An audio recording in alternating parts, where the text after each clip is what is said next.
Hey, my name is Mary Love. I'm a provider here at NightLights. In April 28th, NightLights is supporting the March of Dimes by walking in their March for Babies walk. And so moms and babies are especially on our mind right now. They asked me to talk and do this because I'm not only a family nurse practitioner, but I'm also a nurse midwife. I get asked that all of the time.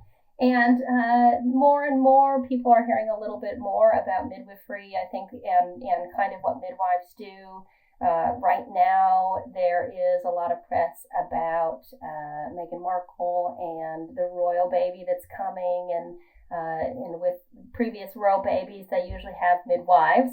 And what does that mean? Well, actually, in most of the world, especially in Europe and in England, midwives are the number one caregiver for most pregnant women, and midwives are experts in normal. And we have a philosophy that pregnancy and birth is actually a normal physiological function. It's as normal as growing hair. It's as normal as going through puberty. It's as normal as going to the bathroom.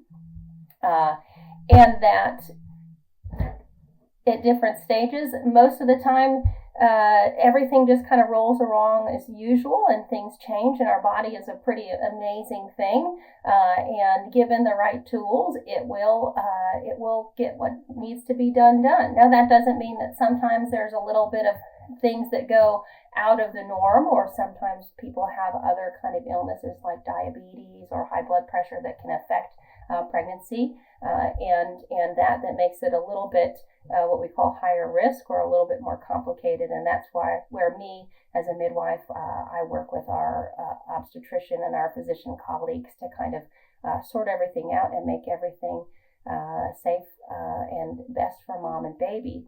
But one of the things that happens even in those pregnancies where things are very high risk, or even in the most normal pregnancy, where everybody is healthy and wonderful, there's a whole lot that happens that's just normal, and sometimes you don't know what's going on.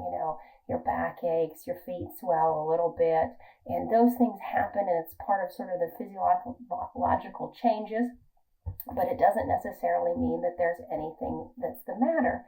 So midwives are kind of experts in all those normal changes, and experts at seeing kind of, hey, where are things going well, and what can we do to make this more comfortable, and what can we do to help support you, and how can you know what is right and what is maybe a sign of something worse.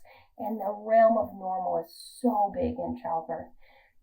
Now, like everything in life, our bodies are pretty amazing things, and if we give them the right tools, it tends to function better. So just like in normal life, most of the things often are fixed or at least made better if we eat well.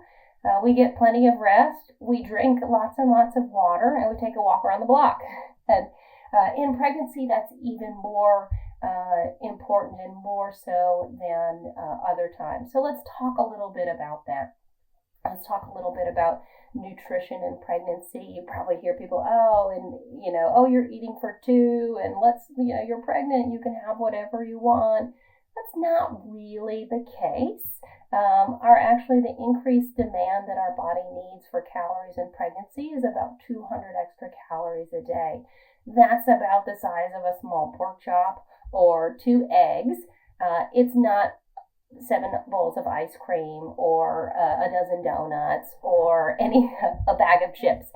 Nutrition in pregnancy, we can make it really, really complicated and try to count our calories and get our protein and all this kind of stuff. But the emphasis that I often talk to moms is because it's, life is hard, and it's really hard to do all that stuff, is when we grow a baby, every little bit of that baby is going to be made out of proteins and good healthy fats. So that means that when you eat, and you eat something regularly, you need to always look and say, hey, where's my protein in this? Is it a piece of cheese? Is it a handful of nuts? Is it some chicken? Is it some seafood? Where's the protein? Because that's what's building this baby. Or where's the good healthy fats? Where's my avocado? Where's my nuts? Where's my peanut butter? That kind of stuff is what really fuels our body. And then we need lots and lots of fruits and vegetables. And then you can have a little smattering of the sweets or that kind of stuff. but not more than what you usually need to do.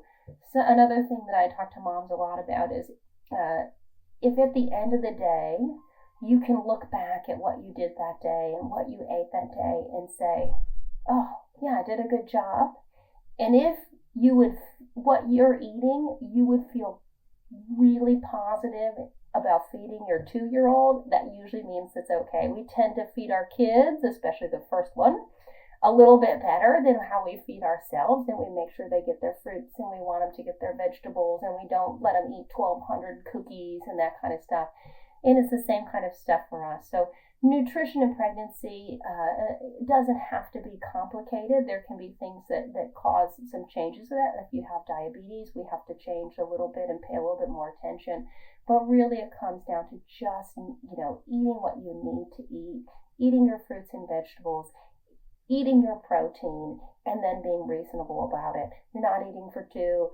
Your baby only is going to weigh 6 to 8 pounds probably, and you got some amniotic fluid and placenta in there. When all said and done, that's going to maybe 15 pounds. All the extra, if you gain 50 pounds, it's a lot of extra credit that you just get to take credit for and work on yourself. So giving your body the fuel to build this baby and do what it needs to do to build up your own blood supply to make you healthy. That's one of the first important things. Water. That's the second thing, or maybe even the first thing. Water. I can't even explain enough how much you just need to be drinking when you're pregnant. If your body is working hard, it's building it's building more fluid, it's expanding its blood volume, it's supplying a whole nother human being with all of its needs, and it needs fluid to do that. We tend to not drink very well in general. Well, this is the time to get going with that. Just drink till your eyeballs float away. It tends to be the thing if you aren't drinking very well, if you're especially busy. Sometimes you can get some Braxton Hicks contractions. Sometimes you're going to get more achy. You're going to get more irritable. And oftentimes just drinking some water and taking it easy will kind of alleviate those symptoms. Just like in regular life, oftentimes if you have a little headache, you're not drinking well, get a little sleep, drink something, it'll make it feel a little bit better too. So exercise in pregnancy. Exercise is really important, just like in regular life. I tell mamas all the time, having a baby is like a marathon. Whether you do it all natural, crunchy granola, or whether you have an epidural, it's still going to be a marathon for your body. And we don't train for marathons by sitting on the couch and eating potato chips. People train for marathons by getting out there and doing things.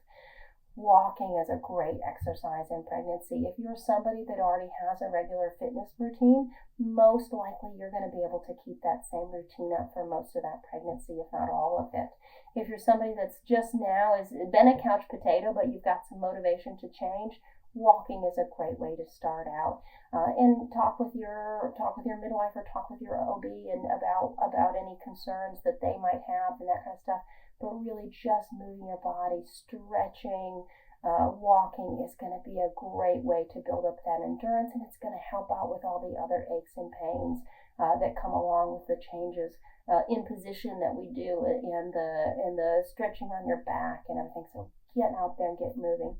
Sleep is another big thing in pregnancy. Early in pregnancy, we're so tired and there's not enough sleep in the world. Often what happens then as we move through pregnancy is insomnia becomes a problem, and we're awake in the middle of the night for no good reason. Or sometimes women will have restless legs where they're just wiggly legs, and it just drives you crazy. And those things are really normal things that happen in pregnancy. And one of the best ways, things I tell parents and moms is, these things are just pretty normal, and you can drive yourself nuts trying to mitigate them or trying to stop it or trying to buy every fancy gadget or whatnot. But sometimes the biggest thing that we can do in pregnancy, and sometimes the biggest thing that we can do when we have that new baby, is just give yourself a little bit of break, cut yourself some slack. If you need to go to bed at 7 o'clock because that's when you're really tired, just go to bed at 7 o'clock if you can. And even because then if you wake up at 3 a.m. and you're awake for 2 hours, at least you got that rest in. As adults, we like to push it sometime and stay awake But just take that time when you can and give yourself a break. If you wake up in the night and you can't get some sleep, don't lay in bed and just lay there and look at the clock, and then it's 2 o'clock, and then you have 4 more hours, and then it's 3 o'clock and you have 3 more hours. Get up, go to another location, read a book, get a drink of water, and sometimes just changing the location or just doing something that you can't get off your mind will help out, and then get some rest. But the biggest thing is just allow yourself the space and allow yourself the grace to let your body make some changes and to kind of roll with what happens. To not stress out if you have a bad day and you fail miserably on drinking your water or taking a walk or not getting sleep. Just give yourself some permission to not be perfect and not be like everybody else that you imagine everybody is on Facebook, because they're also perfect, or on Pinterest. And just give yourself that space to be amazed at what's happening with your pregnant body, because it's pretty amazing. You are growing a human being in there, and one of the coolest parts about babies coming out, and I'm always amazed every time I'm at a birth, is I just think, wow, this little amazing thing just came out, and there's no way we can put people on the moon, but we cannot put this baby back inside of you. So pregnancy is normal. It is a physiologic process that our body is made to do, and especially if we give it the right tools to do it, it usually does a really good job. Puts a little work in. You have to put a little bit of work in it, and then that can make the rest of it go a little bit easier, or make it a little bit easier to deal with any complications or problems that come their way. So that's a little spiel on the midwife and the normal side of things.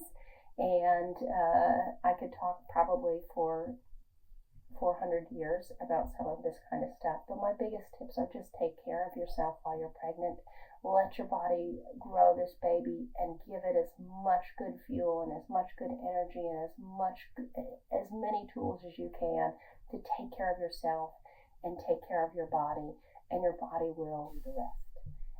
And then let's just see what happens. Thanks. Bye-bye.